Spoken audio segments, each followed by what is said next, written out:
नमस्कार मंडळी, तुम्हा सर्वांचं आपल्या श्री महालक्ष्मी या चॅनेलमध्ये खूप खूप स्वागत आहे. तर सगळ्या स्वामी भक्तांना माझा नमस्कार. तर आता सगळ्यांना प्रतीक्षा लागलेली आहे ती स्वामी प्रकट दिनाची. सगळ्या स्वामी भक्त आतुरतेनं वाट पाहत आहेत या दिवसाची. तर मित्रांनो, तुम्हाला स्वामींना नवस करण्याची खूप इच्छा आहे, पण तो कसा करावा हे तुम्हाला माहीत नाही. नेमकं काय लक्षात ठेवलं पाहिजे, काय नियम पाळले पाहिजेत, याची सविस्तर माहिती या व्हिडिओतून आज आपण पाहणार आहोत. त्यामुळे मित्रांनो, व्हिडिओ शेवटपर्यंत बघा. तुमची जर स्वामींवरती नितांत भक्ती असेल तर कमेंट बॉक्समध्ये श्री स्वामी समर्थ हे लिहायला विसरू नका. स्वामी समर्थ महाराज तुमच्या जीवनातील सारे संकट, दुःख यांचं निवारण करो आणि तुमच्या जीवनात सुख आणि समृद्धी भरो, ही स्वामीचरणी प्रार्थना. तर मित्रांनो, 31 मार्च 2025 रोजी स्वामी समर्थ महाराजांचा प्रकट दिन आहे. तर 26 एप्रिल 2025 रोजी स्वामी समर्थ महाराजांचा स्मरण दिन आहे. स्वामी अद्भुत आहेत. स्वामी स्वयंभू स्वयंसिद्ध आहेत. स्वामी अत्यर्क्य व अनुत्तम आहेत. श्री स्वामी समर्थ कल्याणकारी देवांचे स्वामी आहेत. स्वामी अतींद्रिय स्मृतिगामी म्हणजे स्मरण करताच हाक मारताच भक्तांच्या हाकेला धावून येणारा ईश्वर आहे.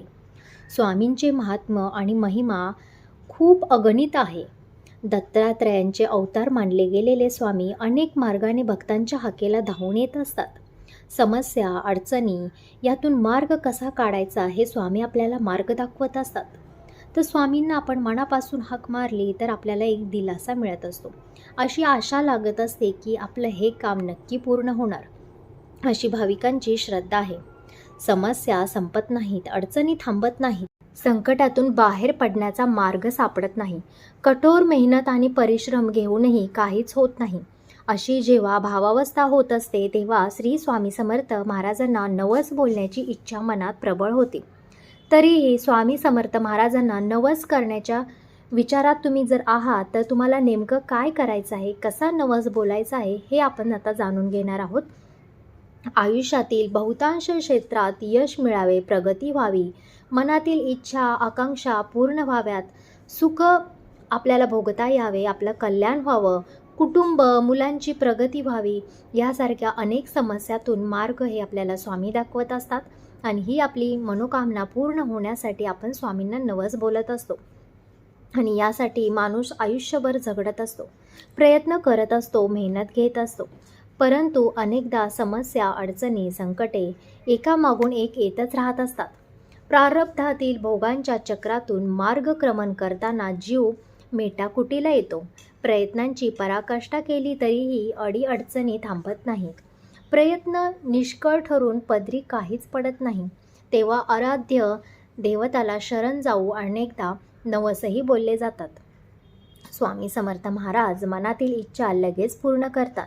भक्तांच्या हाकेला धावून जातात, अडचणीतून सोडवतात. भिवू नको, मी तुझ्या पाठीशी आहे, या आश्वासनाची प्रचिती ते देत आहेत. स्वामी अशक्य हे शक्य करून दाखवतील, अशी भक्तांची श्रद्धा आहे. शेकडो भाविक तसे अनुभव कथन करत आहेत. तर श्री स्वामी समर्थ यांना नवस कसा बोलायचा? अगदी घरच्या घरी स्वामींना नवस केला जाऊ शकतो. यासाठी मोठी पूजा करावी, होम हवन करण्याची देखील गरज नाही. असे म्हटले जाते की स्वामींना साधेपणा खूप प्रिय आहे. एकतर सकाळी आंघोळ नित्यकर्म करत शुभभृत होऊन किंवा बाकी दिवसभरात स्वच्छ हातपाय धुवावेत आणि घरात स्वामींसमोर बसावे. घरातील स्वामींची मूर्ती किंवा फोटोसमोर दिवा अगरबत्ती लावावा. स्वामींची मनापासून प्रार्थना करावी. स्वामींसमोर हात जोडून तुमचे जे काही मागणं आहे ते तुम्हाला मागायचं आहे. संकट समस्या गाराने तुम्हाला स्वामींपुढे मागायचं आहे, मांडायचं आहे. स्वामींना साकडं तुम्हाला घालायचं आहे, नवस बोलायचा आहे, तो बोलून तुम्हाला घ्यायचा आहे. स्वामींच्या मठात जाऊन नवस बोलू शकता किंवा घरीच तुम्हाला नवस बोलायचं आहे. स्वामींना आता नवस कसा बोलायचा? स्वामींच्या मठात, घरच्या घरी किंवा स्वामींच्या मंदिरात जाऊन नवस केला जाऊ शकतो. हातामध्ये नारळ तुम्हाला घ्यायचा आहे. स्वामींना तुमची इच्छा सांगायची आहे. तुम्ही काय सेवा करणार याचा उल्लेख तुम्हाला करायचा आहे. नवस पूर्ण झाल्यावर तुम्ही काय करणार याचा देखील उल्लेख तुम्हाला करायचा आहे. नवस पूर्ण झाल्यावर नारळ नदीमध्ये किंवा वाहत्या पाण्याच्या प्रवाहात विसर्जित करायचा आहे. यासह स्वामींना प्रार्थना करावी की स्वामी समर्थ महाराज हा नवस आहे तो शक्य तितक्या लवकर पूर्ण व्हावा. स्वामींसमोर नतमस्तक व्हा. तसेच जे शक्य आहे ते यथाशक्ती करण्याचा तुम्ही प्रयत्न करा. असा आश्वासित शब्द तुम्हाला द्यायचा आहे. स्वामींकडे मागितलेली गोष्ट पूर्ण झाली तर नवस फेडण्यासाठी शक्य असेल तर अक्कलकोटला जाऊन स्वामींचे दर्शन हे नक्की घ्यायचं आहे. तर स्वामी महाराजांचा नवस केल्यावर कोणत्या गोष्टींचे भान आवर्जून तुम्हाला ठेवायचं आहे? सर्वात महत्त्वाचे म्हणजे एकदा स्वामींना नवस बोलला आणि तो पूर्ण झाला तर जे काही वचन दिलं आहे ते पूर्ण करायला अजिबात विसरू नका. स्वामींना केलेला नवस फेडायचा विलंब करू नका, अन्यथा अडचणी समस्या यांना सामोरे जाऊ लागू शकते. स्वामी दयाळू असले तरीही गोष्ट चुकवू नका. नवस पूर्ण झाल्यावर पूर्ण श्रद्धेने शब्द पाळणे आवश्यक आहे. केवळ औपचारिकता म्हणून नवस बोलणे योग्य नाही.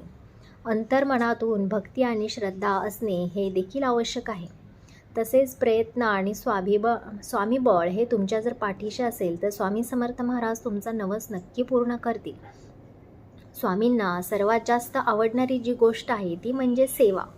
स्वामी सेवा सुरू ठेवा, नामस्मरण सुरू ठेवा, स्वामी चरित्र सारामृत वाचा, गुरु लीलामृत वाचा, गुरुचरित्र, स्वामींचा तारक मंत्र यांचे पठण तुम्हाला करायचं आहे. नवस पूर्ण होण्यासाठी किती वेळ लागू शकतो हे अनेक घटकांवर अवलंबून असते. असे म्हटले जाते की तुम्ही काय नवस बोलला आहे, किती निष्ठेने आणि श्रद्धेने नवस बोलला आहे यावरती किती लवकर हा नवस पूर्ण होणार हे अवलंबून आहे.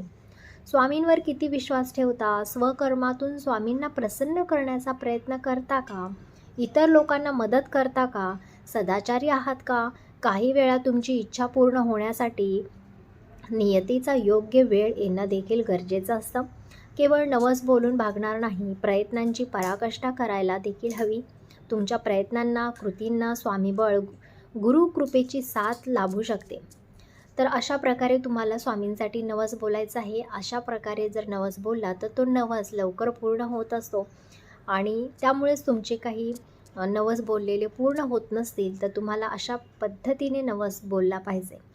तर या प्रकट दिना दिवशी तुम्ही देखील नक्की स्वामींकडे एखादा नवस बोलून बघा, तुमचा देखील नवस नक्की पूर्ण होईल.